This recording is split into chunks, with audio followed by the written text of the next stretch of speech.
तो मित्रों, जिस प्रकार पिछले सत्र में हम श्री भागवत जी का एक आंशिक महत्व सुन चुके हैं, उसी प्रकार आज मैं श्री सुखदेव मुनि महाराज जी के जन्म की कथा वो मैं आपको बताने वाला हूँ। श्री सुखदेव मुनि महाराज जी कौन है? वो वही हैं जिन्होंने राजा परीक्षित को ये श्रीमद् भागवत रूपी ज्ञान गंगा केवल 7 दिनों में सुनाई। तभी से ये सप्ताह पारण की विधि प्रारंभ हुई। अभी सप्ताह पारण की जो विधि होती है, वो उसकी जो विधि है वो मैं अगले सत्रों में बताऊंगा। आज के सत्र में हम श्री सुखदेव मुनि महाराज जी के जन्म की कथा जानेंगे। वैसे तो उनके जन्म की कथा अलग अलग ग्रंथों में, अलग अलग शास्त्रों में अलग अलग प्रकार से बताई गई है, परंतु मैं अपनी बुद्धि के अनुसार जो प्रदत्त कथा है उसे बताने की चेष्टा कर रहा हूँ। एक बार श्री पितामह ब्रह्मा जी ने एक बहुत बड़ी सभा का आयोजन किया। उसमें उन्होंने देव, यक्ष, गंधर्व, नाग, सिद्ध, किन्नर, ऋषि मुनि, देवगण आदि सभी को आमंत्रित किया। उस सभा में कई सारे चर्चाएं हुई, कई सारे प्रश्न हुए, कुछ आध्यात्मिक चर्चाएं हुई, कुछ धार्मिक चर्चाएं हुई। उन चर्चाओं के मध्य एक प्रश्न उठता है कि 3 लोक यानी पृथ्वी लोक, स्वर्ग लोक और पाताल लोक, 3 लोक 14 भुवन।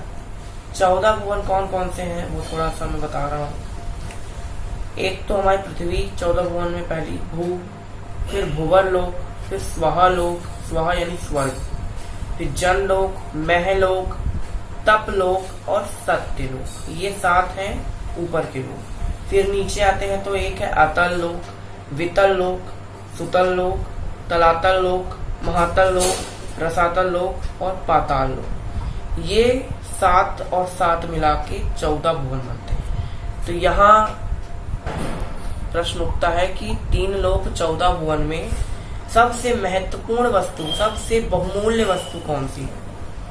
कई लोगों ने कहा कि भाई सोना, स्वर्ण, कई लोगों ने कहा चंद्र यानी चांदी, कई लोगों ने कहा हीरे, मोती, मणियां। वहां ऋषिगण बैठे हुए थे। ऋषिगणों ने कहा नहीं, ये सब वस्तुएं तो कई लोगों के पास मिल जाएंगी, है ना। कलयुग में भी कई लोगों के पास या हर व्यक्ति के पास सोना चांदी तो है ही, भले ही थोड़ा सा, लेकिन है। यहाँ पे कई तर्क लगाए गए।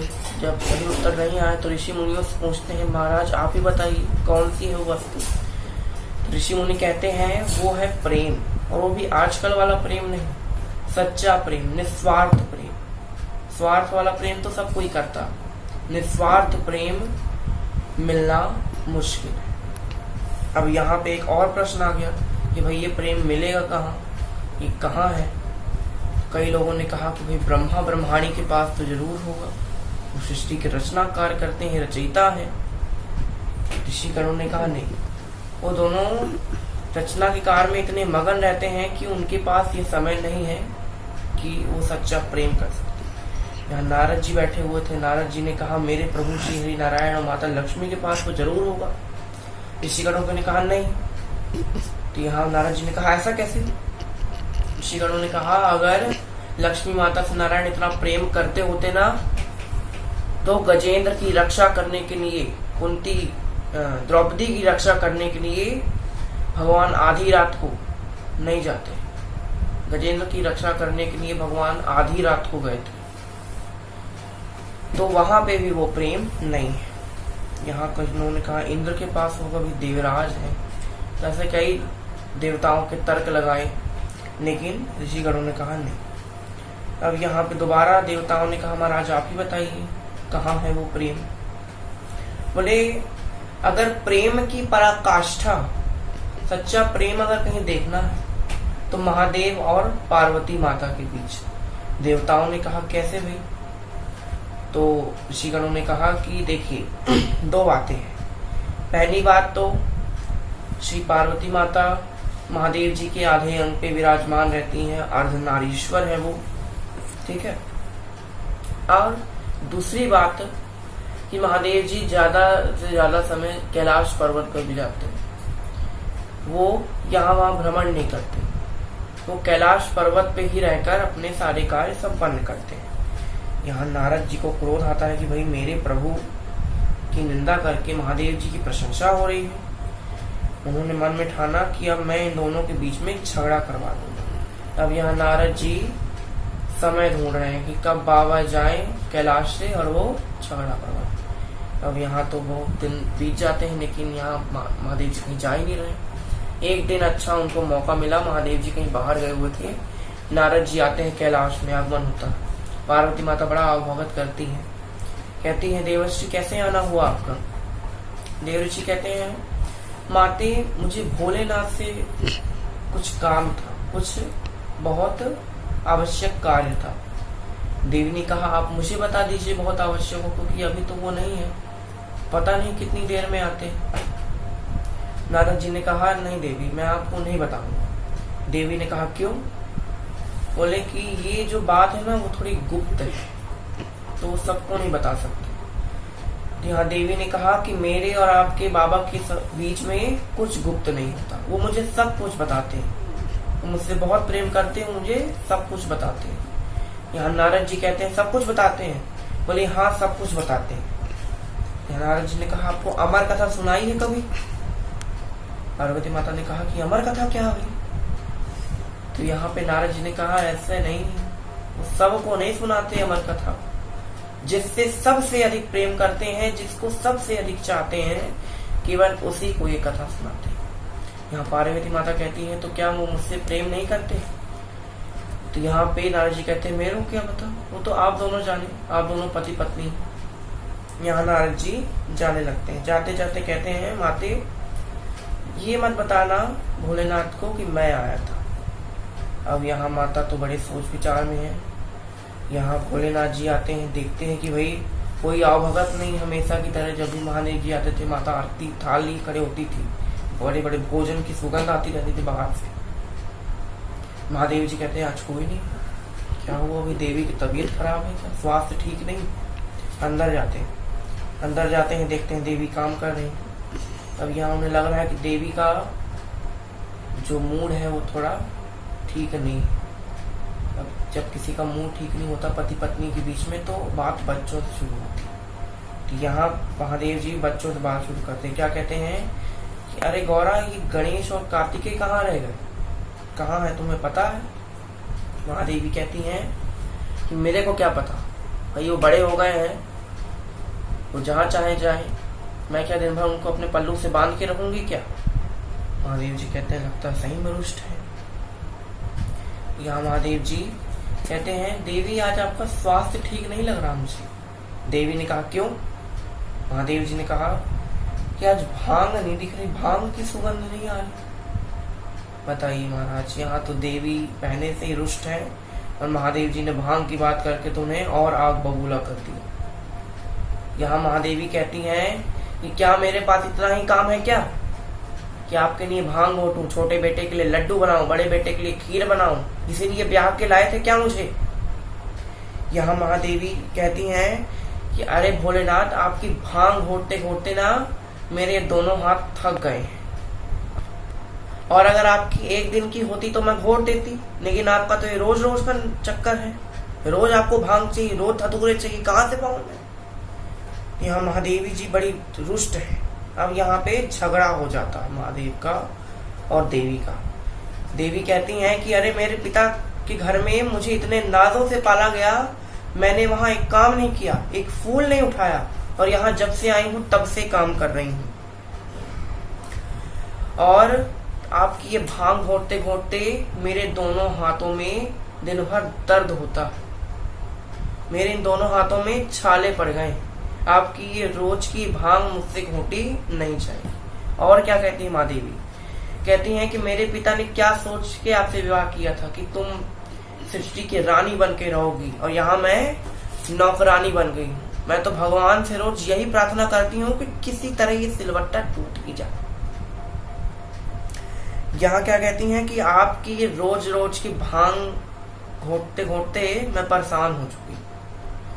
अब यहाँ जब झगड़ा अब ज्यादा बढ़ रहा है, अब झगड़ा जब ज्यादा बढ़ता है महाराज, तो स्त्रियां आखिर में एक धमकी देती हैं। क्या धमकी देती हैं? अब मायके चली जाऊंगी, यहाँ महादेवी भी महादेव से क्या कहती हैं, भाड़ में जाए आपका सिलवट्टा, भाड़ में जाए आपकी भांग। महादेव जी का क्या मतलब? देवी ने कहा मतलब मैं अब अपने मायके जाऊंगी और जब तक आप ये भांग पीना नहीं छोड़ते ना, तब तक मैं मायके से लौट के नहीं आऊंगी, क्योंकि जब तक मैं कोई ठोस कदम नहीं उठाऊंगी ना, तब तक आपकी ये लत नहीं छूटेगी। अब यहाँ बहुत झगड़ा बढ़ रहा है। महादेव जी बहुत देर तक शांत रहते हैं। अब यहाँ महाराज पुरुष भी ज्यादा देर तक शांत नहीं रहते हैं, पहले 2-3 बातें सुनेंगे और फिर एक साथ बोलते हैं। जब कोई बच्चा बहुत शैतानी करता है तो उसकी मम्मी कहती है बेटा बहुत दिन से पापा देख रहे हैं, अब किसी दिन डांटने वाले हैं। यहाँ महादेव जी ने बहुत सारी बातें सुन ली। अब यहाँ महादेव जी कहते हैं देखिए देवी, आपने मेरे साथ विवाह किया तो आपको मैं जैसा कहता हूँ वैसे करना ही पड़ेगा, आपको मेरे लिए भांग घोटनी ही पड़ेगी। बोले पार्वती माता नहीं घोटूंगी, तो कहा देवी मैं भांग नहीं छोड़ सकता, लेकिन आपको छोड़ सकता हूँ। यहाँ बहुत सी बातें हुई। महादेवी ने कहा कि अच्छा आपकी इस भांग में ऐसी क्या बात है जो आप मुझे छोड़ सकते लेकिन अपनी भांग नहीं छोड़ सकते। यहाँ महादेव जी भांग की महिमा बताते हैं। क्या कहते हैं, देवी ये भांग होगी दुनिया के लिए, मेरे लिए ये भगवती के समान है, भांग नहीं भगवती है ये नित्य प्रतिदिन मेरे घट में वास करती है। और इतना ही नहीं, इसको पीकर ऋषि मुनि भी शिव का ध्यान लगाते रहते हैं। यहाँ बहुत सी बातें होती हैं। अब ये हमारा जब झगड़ा ज्यादा बढ़ता है ना, तो एक पक्ष को शांत हो जाना चाहिए। यहाँ पार्वती माता शांत हो गई। अब ये शांत होने का अर्थ ये नहीं महाराज कि आप हार गए, आप हारे अवश्य है, लेकिन उस हार में भी आपकी जीत है। और अगर आप जीत गए तो जीत में भी आपकी हार है, क्योंकि आप अपने प्रेमी से दूर हो जाएंगे, अपने साथी से दूर हो जाएंगे। इसलिए तो यहाँ पार्वती माता शांत हो जाती। पार्वती माता क्या देती है, महाराज मुझसे भूल हो गई जो मैंने आपसे इतना बड़ा झगड़ा किया। कहती हैं आप जितना चाहे भांग पिए, धतूरा पिए, आपकी जो मर्जी वो करें, परंतु मेरा आपसे एक प्रश्न है। महादेव जी ने कहा बताइए। देवी कहती हैं कि महाराज ये अमर कथा क्या है। महादेव जी कहते हैं ये अमर कथा के बारे में भाई कौन बता गया। नेत्र बंद करते हैं तो सारा दृश्य सामने आता। कभी नारद जी आए थे, ये बोल गए। तो यहाँ महादेव जी कहते हैं जब जब ब्राह्मण देवता आते हैं कुछ ना कुछ अनिष्ट करके चले जाते हैं। यहाँ नारद जी भी अनिष्ट करके चले गए। यहाँ महादेव जी कहते हैं देवी हो गया, अभी तक नहीं सुनाई तो अब सुना देंगी। पार्वती माता ने कहा अब तो सुनानी ही पड़ेगी, अब तो कोई चारा ही नहीं हुआ बचा, लेकिन अब तक क्यों नहीं सुनाई। महादेव जी ने कहा देवी ये बड़ी गुप्त कथा है, जैसे आप नाम से ही समझ सकते हैं कि जो इसको सुन ले वो अमर हो जाए, अमर कथा। और स्त्रियों की एक आदत होती है कि वो कोई बात अपने पेट में नहीं टिका सकती, वो कुछ कहीं ना कहीं वो बात निकल ही आएगी कैसे न कैसे। अब ऐसा क्यों होता है, एक श्राप है महाराज। युधिष्ठिर जी ने अपनी माता कुंती सहित सारी स्त्री जाति को श्राप दिया था। जब उनकी माता ने उन्हें ये नहीं बताया था कि कर्ण उनके ही भाई हैं, उसकी मृत्यु के पश्चात बताया तो धर्मराज युधिष्ठिर ने उन्हें श्राप दिया कि माते आज के बाद आप तो क्या इस विश्व की कोई स्त्री अपने पेट में ज्यादा देर तक कोई बात नहीं छुपा पाएगी। अब यहाँ पे महादेव जी कहते हैं इसलिए मैंने आपको ये कथा नहीं सुनाई। महादेवी ने कहा अरे मैं किसी को नहीं बताऊंगी, आप मुझे ये कथा सुनाइए। अच्छी बात है। अब यहाँ दोनों लोग कैलाश पर्वत की सबसे ऊंची शिखा पे जाते हैं, कल्प वृक्ष के नीचे बैठते हैं। अब यहाँ महाराज महादेव जी कथा शुरू करने वाले हैं, इससे पहले एक ताली बजाते हैं। ताली बजाते हैं तो कैलाश में जितने जीव जंतु बैठे थे वो सभी वहां से उड़ जाते हैं, चले जाते हैं। फिर महादेव जी दूसरी ताली बजाते हैं। तब क्या होता है, उनका जो त्रिशूल है ना वो कैलाश की 3 बार परिक्रमा करके आता है। उनका त्रिशूल 3 बार परिक्रमा करके आता है, देखने के लिए कहीं कोई छुपा तो नहीं है हमारी कथा सुनने के लिए। ठीक है, अब यहाँ पे सब कुछ मुआयना हो गया, कोई नहीं बैठ रहा। अब यहाँ महादेव जी, अच्छा महाराज ताली जो क्यों बजाई, बड़ा महत्व है ताली का। ताली का एक महत्व तो ये है कि आपका स्वास्थ्य ठीक रहता है ताली बजाने से, ताली बजानी चाहिए। और दूसरी बात कि आपको कोई व्यवधान नहीं आएगा। व्यवधान कैसे नहीं आएगा, मान लीजिए आप कहीं सत्संग में गए, कथा हो रही है, वहां कुछ लोग बाधा उत्पन्नी लोग होते हैं जो ना तो खुद कथा सुनेंगे ना दूसरों को कथा सुनेंगे। तो यदि आप ताली बजाते रहेंगे, भजन चल रहा है, अगर आप ताली बजा रहे हैं तो उन्हें लगेगा कि अरे ये तो बड़ा भक्ति में लीन है, इसे क्यों परेशान करें, दूसरों को पकड़ो। तो यहाँ वो आपकी कथा में विघ्न ही नहीं आए।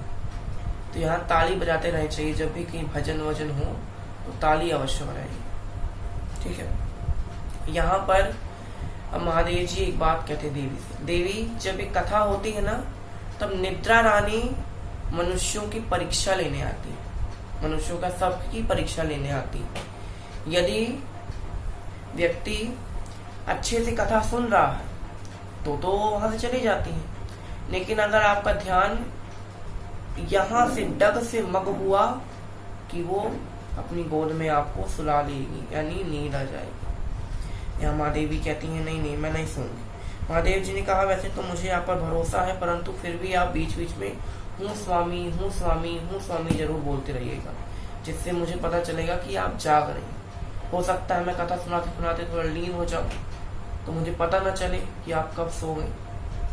ठीक है, अच्छी बात है। यहाँ पे कथा प्रारंभ होती है। कथा शुरू होती है वैसे ही एक तोते का अंडा, तोते का अंडा वहां से ऊपर पेड़ पे था, वो फूट जाता। अब वो जो तोता है वो भी कथा सुन रहा है। अब यहाँ महादेवी 2-3 घंटे कथा सुनती हैं, फिर निद्रा रानी की गोद में चली जाती है। अब यहाँ महाराज वो तोता कथा सुन रहा है, और तोते की एक आदत होती है कि वो अगर कोई शब्द बार बार सुन ले तो उस शब्द को दोहराने लगता। यहाँ पार्वती माता हूँ स्वामी बोल रही थी, यहाँ वो तोता भी हूँ स्वामी बोल रहा। और कथा की महिमा देखिए महाराज कि महादेव जी को उस तोते की आवाज भी पार्वती माता की आवाज लग रही। कथा में इस तरह मगन हो जाना चाहिए कि आपके आसपास कौन है कौन नहीं ये आपको पता नहीं होना चाहिए। कुछ लोग ऐसा होता है कथा चल रही है फिर भी उन्हें ये टेंशन है कि अरे उसके पास वो पेपर नहीं पहुंचा, अरे उससे बात करनी थी वो बात नहीं हुई, अरे उसका फोन आता होगा, अरे वो घर में आ रहा होगा, अरे वो चाहिए, अरे वो लाना है। ये सब बातें आपको नहीं लेनी। जब आप कथा में बैठे हैं तो पूरे भक्ति भाव से, पूरे एक निष्ठ होकर, एकाग्र होकर बैठना चाहिए। तो यहाँ महादेव जी बड़े एकाग्रता से कथा सुना रहे हैं। अब यहाँ बीच में महादेव जी ध्यान से उठते हैं, कहते हैं देवी आपने क्या रानी की गोद में। देवी को उठाते हैं, देवी कहती है अरे महाराज मुझसे भूल हो गई, दोबारा कथा शुरू कीजिए, अब मैं नहीं सुनूंगी। महादेव जी ने कहा दोबारा तो कथा सुना देंगे, लेकिन अगर आप सो रही थी कुछ समय से तो आपके बदले ये हूँ स्वामी कौन कर रहा था। थोड़ा सा नजर दौड़ाते हैं तो क्या देखते हैं कि ऊपर एक तोते का बच्चा बैठा हुआ। अब यहाँ महाराज महादेव जी तो अति क्रोधित है। अब यहाँ वो तोते के पीछे पीछे त्रिशूल लिए घूम रहे हैं, आगे आगे तोता पीछे पीछे महादेव जी। अब यहाँ तो तोता 3 लोग 14 भुवन घूम जाता है, लेकिन कोई सहायता नहीं करता। भाई महादेव जी से कौन बैर मोड़ ले, तो कोई सहायता नहीं करता। तो यहाँ पे कुछ देवताओं से पूछता है वो महाराज मैं क्या करूं। कहा कि असुरों से संकट आए तो देवताओं के पास जाओ, लेकिन यहाँ तो देवता ही संकट है तो क्या करूं। यहाँ कुछ ऋषि मुनि कहते हैं कि अगर देवता संकट बन जाए ना तो ब्राह्मण के पास जाना चाहिए, ब्राह्मण से भगवान हमेशा खुश रहते हैं। ठीक है, यहाँ सुखदेव मुनि महाराज जी वो सुख बालक जो है वो वेदव्यास ऋषि के आश्रम में पहुंचता है। वहां वेदव्यास ऋषि की पत्नी घृताची वो सूर्य को अर्घ दे रही थी। अब यहाँ 2 कथाएं हैं महाराज।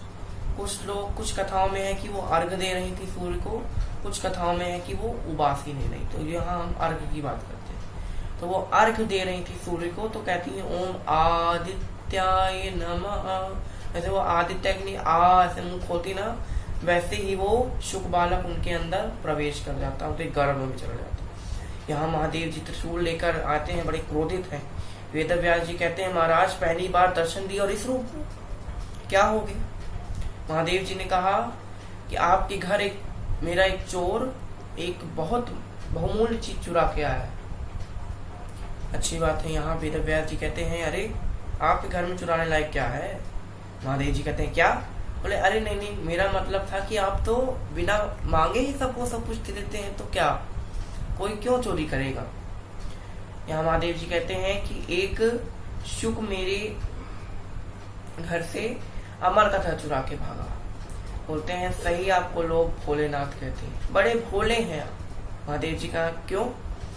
बोले देखिए पहली बात तो उस शुक ने अमर कथा सुन ली तो वो अमर हो गया, अब आप उसे मार नहीं सकते। और मान लीजिए आप कालों के काल महाकाल हैं, और अगर आपने उसे मार भी दिया तो वो अमर कथा झूठी हो जाएगी। यहाँ महादेव जी कहते हैं कि अच्छा मार नहीं सकता, बंदी तो बना सकता हूँ, बंदी बनाऊंगा। वेद व्यास जी ने कहा अहो भाग उसके, बड़े बड़े ऋषि मुनि करोड़ों वर्षों तक तपस्या करते हैं आपकी एक झलक पाने के लिए, और वो शुक बालक के क्या भाग कि वो बचपन से ही आपके साथ रहे। अच्छी बात है। महादेव जी कहते हैं कि मैं 1 वर्ष की समाधि लगा के बैठता हूँ। वैसे तो बालक 10 माह में उत्पन्न हो जाते हैं, लेकिन मैं 1 वर्ष की समाधि लगा के बैठता हूँ। यहाँ वो अंदर शुक बालक कहता है आपने 1 वर्ष की समाधि लगाई, मैं 16 वर्ष की समाधि लगाए बैठा। यहाँ पे 1 वर्ष हो जाता है। महादेव जी कहते हैं लाइए बालक। वेद व्यास जी कहते हैं महाराज बालक तो नहीं हुआ, लगता है आपसे डर रहा है, मेरी विनती है उसे क्षमा कर दीजिए। हो गया, उसने कथा सुनी तो सुनी, वो नादान है, क्षमा कर दीजिए। महादेव जी ब्राह्मणों की बात नहीं टालते, वो उसे क्षमा कर देते हैं। यहाँ फिर भी वो शुक बालक बाहर नहीं आता है। 16 वर्ष हो रही है। अब यहाँ घृताची माता को बड़ी पीड़ा हो रही है। यहाँ वायुमंडल शून्य हो जाता है। साक्षात श्रीमन नारायण अपने वैकुंठ धाम से आते हैं। क्या कहते हैं कि अरे देखो अपनी माँ के गर्भ से बाहर आ जाओ, देखो मैंने कितनी ये सुंदर दुनिया बनाई है, उसे देखो, उसका आनंद लो। वो बालक अंदर से कहते इसलिए मैं नहीं आना चाहता। नारायण ने कहा क्यों? बोले दुनिया इतनी सुंदर है जिसे देखकर मनुष्य आपको भूल जाता। बिल्कुल सही कहा महाराज। भगवान ने दुनिया सुंदर इसलिए नहीं बनाई कि आप उन्हें भूल जाए, ये इसलिए बनाई ताकि उसका उपभोग करते हुए आप इस जीवन को जी सके। एक कथा के माध्यम से थोड़ी सी छोटी सी कथा है, उसको मैं बताऊंगा। एक बार एक गांव में बहुत अकाल पड़ा, मतलब वहां पे पानी लाने के लिए औरतों को या मर्दों को बहुत दूर दूर से पानी लाने जाना पड़ता था। उस गांव में कोई तालाब या कुआं नहीं था, तो एक सेठ जी थे, उन्होंने वहां पे एक तालाब बनवा दिया, एक कुआं खुदवा दिया। अब यहाँ तो अच्छा हो गया सबके लिए कि बड़ा बढ़िया पानी आ रहा है, स्त्रियों को दूर नहीं जाना पड़ता। यहाँ एक दिन कुछ बच्चे उस कुएं के पास खेल रहे थे, तो खेलते खेलते एक बच्चा उस कुएं में गिर जाता है। उसके पिता कहते हैं ये सारी गलती सेठ जी की, अगर वो सेठ जी वो कुआं न बनाते तो मेरा बेटा आज न मरता। बताइए महाराज, सेठ जी ने तो अच्छा चाहा ना, आपको अपने बेटे का ख्याल रखना चाहिए था, उसे कुएं के पास नहीं जाना चाहिए था। उसी प्रकार भगवान ने दुनिया इसलिए नहीं बनाई कि हम उन्हें भूल जाएं, भगवान ने इसलिए बनाई ताकि उस दुनिया का उपभोग करते हुए हम उनमें लीन रहें। अच्छी बात है। यहाँ महानारायण कहते हैं कि देखो तुम्हारी माता को अत्यंत पीड़ा हो रही है, तुम गर्भ से बाहर आ जाओ। सुखदेव जी कहते हैं कि देखो मैं गर्भ से बाहर तो आ जाऊंगा, लेकिन आप मोह माया को रोक दीजिए। नारायण ने कहा भाई मोह माया नहीं रोकती। बोले तो फिर मैं अंदर ही ठीक हूँ, मैं नहीं आऊंगा। नारायण ने कहा अच्छा ठीक है, जो एक पल होता है ना उसके 100वें वक्त के लिए मैं समय को मोह माया को रोक दूंगा, तब तुम बाहर आ जाना। बालक ने कहा ठीक है, लेकिन जब मैं कहूं तभी। बोले ठीक है। यहाँ पे नारायण मोह माया को रोकते हैं। मोह माया को रोकते ही श्री सुखदेव मुनि महाराज माता घृताची के गर्भ से जन्म लेते हैं। बोली श्री सुखदेव मुनि महाराज की जय। यहाँ पे महाराज जन्म लेते ही वो संन्यास लेने के लिए चले जाते हैं। यहाँ वेदव्यास जी महाराज चिल्लाते रह जाते हैं, पुत्र रुको, पुत्र रुको। यहाँ पे उनके बदले पेड़ पौधे जवाब देते हैं कि अब पुत्र नहीं आने वाला। देखिए ऐसी महिमा है सुखदेव मुनि महाराज जी। इन्होंने जन्म लेते ही प्रकृति को अपने वश में कर लिया, जन्म लेते ही संन्यास ले लिया। तो महाराज इस प्रकार आज की कथा को मैं यही विराम देते हुए आप सबको धन्यवाद करूंगा। धन्यवाद। श्री भागवत भगवान की है आरती, पापियों को पाप से है तारती। भागवत भगवान की है आरती, पापियों को पाप से है तारती।